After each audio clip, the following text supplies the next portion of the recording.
Death Metal Hails, and this time it's from Germany. This one is called Temple of Dread, with the second album called World Sacrifice. These guys are no newbies, and it's actually made of a few guys who have been doing other projects as well. So you can expect some kind of quality. Now, one thing that struck me when I was checking out this band on Metal Archives and whatever is the funny thing, this guy clearly has West that is like at least one size category way too small for him. Is it when he was like weighing like some 30 kilos less, or is it just borrowed from his little brother, or like somebody suggested, maybe from his little sister? Well, be it as it may, we don't judge, we're not judgmental here, unless it's about music, of course. Anyway, once again, here is the band, having some old building on the background, having their hoodies on, looking very grim. And let me tell you, this is actually quite nice a release. The style, old school death metal, then combined with some darker aspects of metal, both death and black.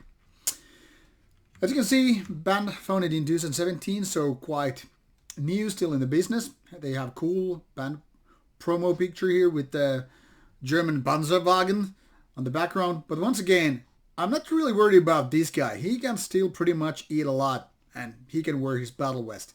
But really? Seriously? Well, not judging, not at all. Anyway, second album out, World Sacrifice. Some 39 minutes of music with one cover song.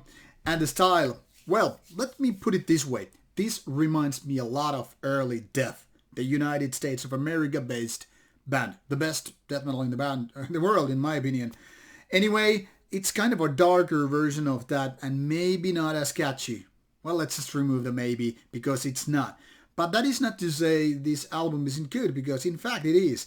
You know, my first spin was like, okay, this is pretty okay. You know, they are kind of rough, they're dark, and they're delivering kind of a basic death metal with, you know, hinting towards the old school ways.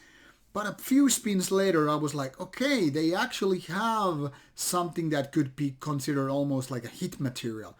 Not exactly the top material like AAA title, but I think Temple of Dread is definitely heading to some place where we're like, yeah, let's mosh to this, because the death metal they're doing, it's just not doing kind of a retro way. It's very much actually of today, you know, the sound quality that is production and vocals and everything is like something they're not really copying the ages past, but they are definitely letting this past kind of seep into the music and as such light the torches of the past. So in my opinion, this is actually a good release, even though it could be way more catchier. There's nothing fundamentally wrong with this album, and I think that really nails it. It's a death metal release that definitely deserves your attention, like mine, but maybe it still needs to develop a little bit further in order to conquer the world. Definitely something interesting coming from Germany, so take a look at this band. You will see the links included in the description box. So with that, clickety-click and go enjoy some Temple of Dread.